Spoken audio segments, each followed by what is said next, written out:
Assalamualaikum warahmatullahi wabarakatuh. Kami dari kelompok 4 mata kuliah perilaku organisasi akan mempresentasikan hasil kerja kelompok kami, yaitu menganalisis artikel dengan judul bermanfaat bagi karyawan dan perusahaan. Sebelumnya izinkan kami memperkenalkan anggota dari kelompok 4, yaitu yang pertama ada saya sendiri, Alfia, dan yang kedua ada Muhammad Fahrozi, dan yang ketiga ada Muhammad Arifin, dan yang keempat ada Fahad Amrullah, dan yang kelima ada Dewi Matul Karomah, dan yang keenam ada Nadia Farohidal Hidayati.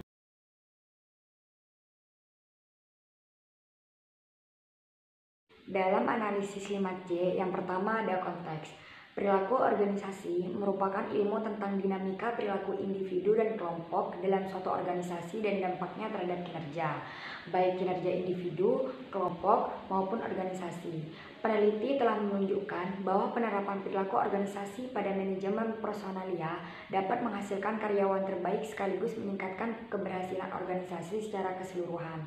Ada pula yang meneliti perilaku individu di lingkungan kerja dan dampaknya terhadap struktur pekerjaan, kinerja, komunikasi, motivasi, kepemimpinan, dan lainnya.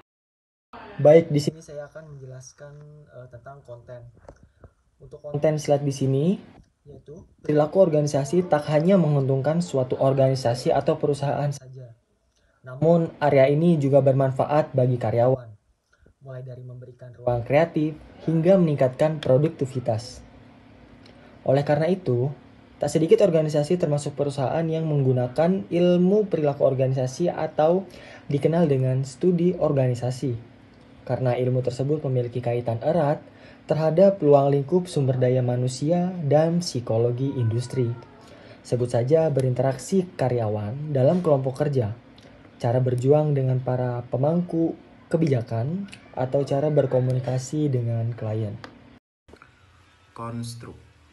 Setiap perusahaan berkesempatan mengembangkan perilaku organisasinya. Karena apapun industrinya, kunci sukses bisnis itu terletak pada sumber daya manusianya.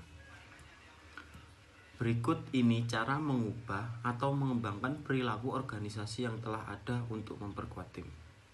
Yang pertama, memilih pemimpin yang tepat. Pemimpin yang tepat adalah langkah awal dalam membangun tim solid. Misalnya, memilih individu yang memiliki jiwa kepemimpinan, fleksibel, pengetahuan yang luas, menghargai anggota tim, dan percaya pada timnya. Yang kedua, memilih karyawan yang sesuai budaya perusahaan. Pastikan manajemen memilih karyawan yang sesuai dengan budaya perusahaan. Contohnya, jika bisnis perusahaan adalah kedai kopi kekinian, pilihlah karyawan yang mempresentasikan kepribadian bisnis.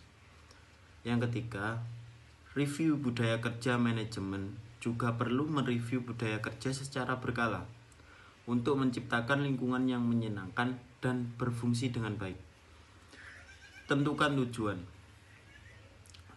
tujuan dengan jelas dan memudahkan anggota tim dan manajemen untuk menentukan kesuksesan. Dan yang terakhir itu memotivasi.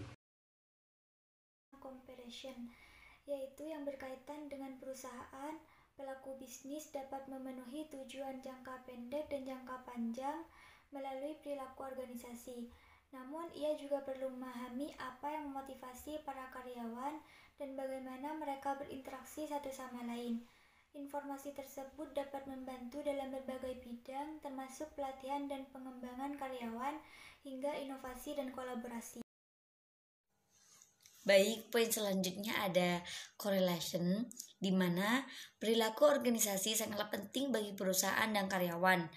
Karena tanpa adanya perilaku organisasi, perusahaan tidak berjalan sesuai dengan tujuannya. Sama halnya dengan karyawan, tidak dapat bekerja secara maksimal tanpa adanya perilaku organisasi.